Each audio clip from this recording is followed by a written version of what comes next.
दोस्तों, जब भी मेरे पास में ग्लूकोज शुगर के पेशेंट्स आते हैं, नॉर्मली वो लोग अपनी रिपोर्ट्स लेके आए होते हैं आरबीएस वाली या पीपीबीएस वाली या एफपीएस वाली।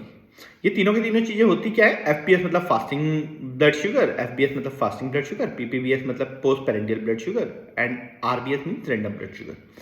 ये तीनों के तीनों रिपोर्ट्स जो हैं ये बताती हैं कि आपके जिस वक्त आपने चेक किया रैंडम में कभी भी, फास्टिंग में खाने से पहले एंड पीपीबीएस में खाने के 1.5 घंटे बाद में, आपने जब भी चेक किया तो आपके खून में शुगर की वैल्यू कितनी थी।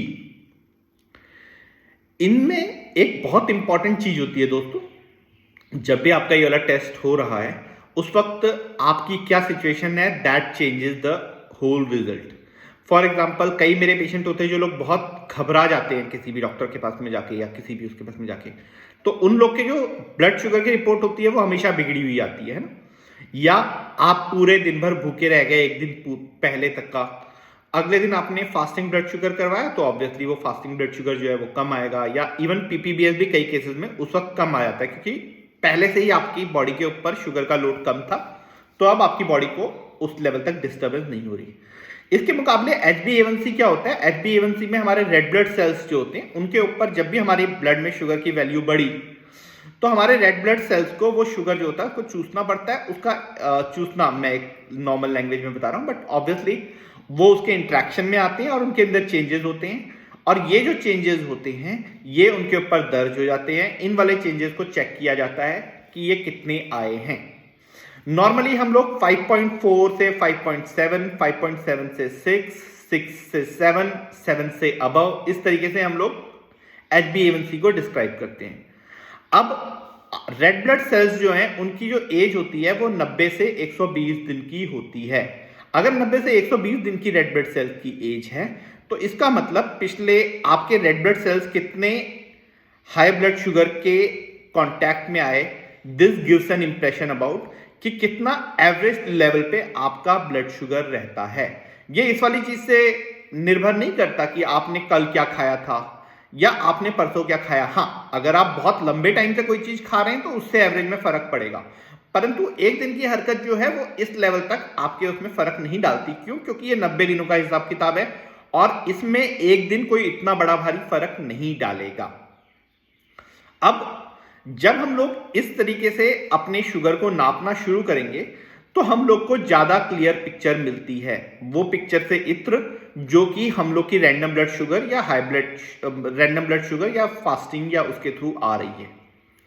इन सारी की सारी चीजों को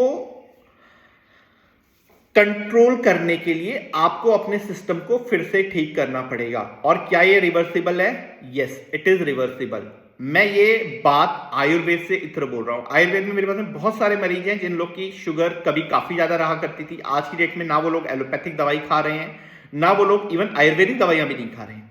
कुछ लोग तो नॉर्मली मैं घर पे एक मसाला बोल देता हूं कि मेथी, अजवाइन, काली जीरी, चना, बादाम, इंद्रजौ। मेथी, अजवाइन, काली जीरी बिफोर फूड और चना, बादाम, इंद्रजौ खाना खाने के 1 घंटे बाद लेना शुरू कर दीजिए। इससे आपकी शुगर जो है वो कंट्रोल में रहेगी। नॉर्मली मैं ऐसा लोग को बोलता होता हूं, परंतु उसके बावजूद ऐसे भी लोग हैं जो ये वाली चीजें भी नहीं खा रहे हैं और अभी उनका शुगर जब भी वो लोग नपवाते हैं तो हमेशा नॉर्मल आता है। और ये जो शुगर नॉर्मल आता है ये ऐसे ही नहीं आता। आपकी शुगर जिस मर्जी स्टेज में हो वो रिवर्सिबल है। अब शुगर को रिवर्स करना क्यों जरूरी है? देखिए, मैं एलोपैथिक हॉस्पिटल में कम से कम 2 महीने तक का मैंने काम किया है और वो जिस SGL चैरिटेबल हॉस्पिटल जलंधर का है, बहुत बढ़िया हॉस्पिटल है। 2 महीने मैंने काम किया था तो देखिए उस दौरान अच्छी खासी ओपीडी थी। ओपीडी मतलब एक दिन में कितने पेशेंट आ रहे हैं बाहर वाले, है ना, और कुछ पेशेंट्स अंदर भी थे। परंतु इन 2 महीनों के दौरान मैंने एक भी आदमी नहीं देखा जिसकी शुगर बढ़ी हो और हमसे कंट्रोल ना हुई हो और वो मर गया हो। आपको ये वाली बात सुन के हैरानी होगी, परंतु ओरिजिनली शुगर कितनी ही भी बड़ी हो, नॉर्मली हम लोग उससे कंट्रोल ले ही आते हैं। परंतु जब हम शुगर को कंट्रोल लेके आ रहे होते हैं तो उस वक्त कभी किसी की किडनी में प्रॉब्लम आ जाती है, कभी किसी के हार्ट में प्रॉब्लम आ जाती है, कोई दूसरा ऑर्गन डिस्टर्ब हो जाता है। और नॉर्मली पेशेंट हम लोग लिखते हैं कि मल्टीपल ऑर्गन फेलियर की वजह से मरा या हार्ट की वजह से मर गया, वट एवर इट वॉज। तो आप इस वाली चीज को समझने की कोशिश कीजिए। आप ये किसी एक दिन अपनी शुगर की रीडिंग को कंट्रोल कर रहे हैं और उसके लिए आपने एलोपैथिक मेडिसिन खाई या आयुर्वेदिक भी इवन खाई, तो दैट डजंट मेक कि आपको कोई हेल्दी नहीं डिक्लेयर कर देता। और क्या ये चीजों को वैसे कंट्रोल करना पॉसिबल है? हाँ, मैं इसके बारे में आपको एक एक्सपेरिमेंट बताता हूँ। ये बहुत लंबे चौड़े टाइम पहले का एक्सपेरिमेंट नहीं है, शायद आज से 20 या 25 दिन पहले मैंने ये वाली खबर पढ़ी थी। And in that experiment they had experimented with lab rats, और उन्होंने क्या किया था, जब उनको हाइपोक्सिया में रखने की कोशिश की थी तो उन्होंने देखा उनके जो रेड ब्लड सेल थे वो उन्होंने जितनी भी जो शुगर पड़ी हुई थी उसको ऑक्सीजन के साथ में एब्जॉर्ब करना शुरू कर दिया। अब रेड ब्लड सेल ने शुगर को एब्जॉर्ब करना शुरू कर दिया। इससे क्या फर्क हुआ?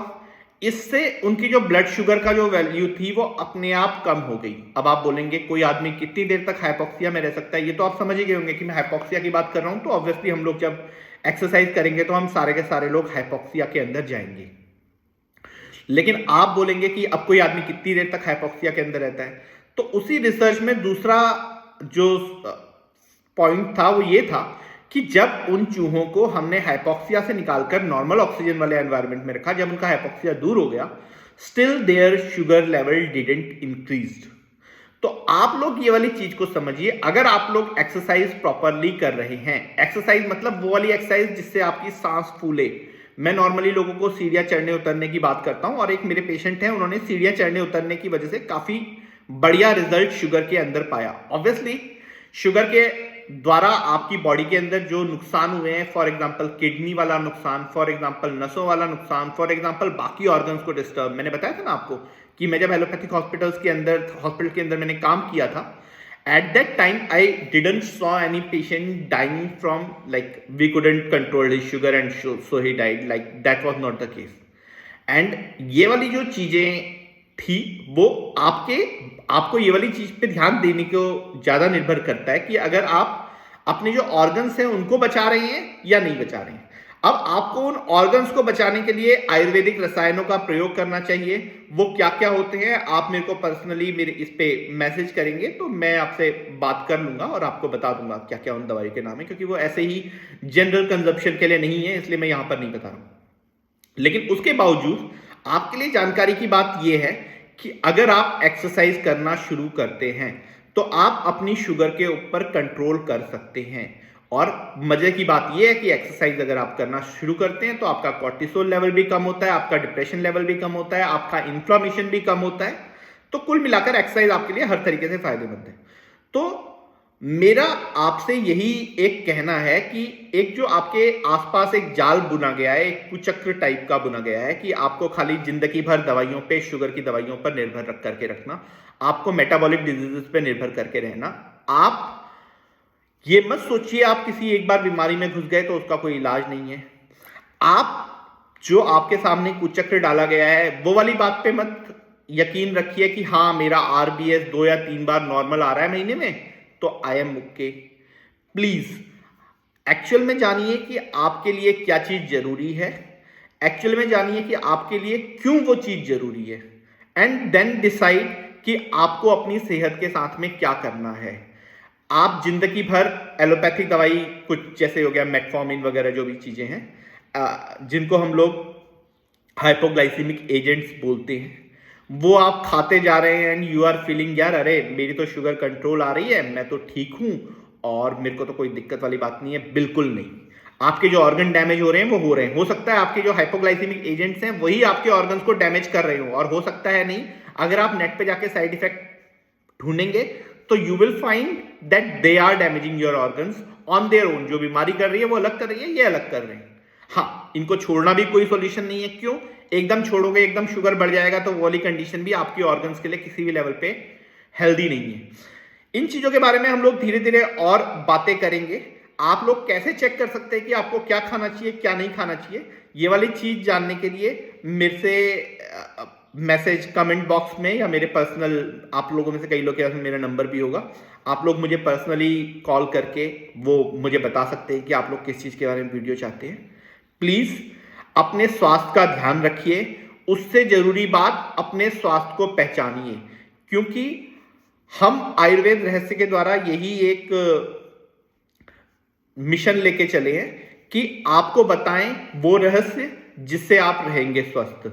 आपके स्वस्थ रहने की मनोकामना के साथ मैं डॉक्टर अंशुमान जोशी आपसे विदा लेता हूं। जय धन्वंतरी, जय आयुर्वेद।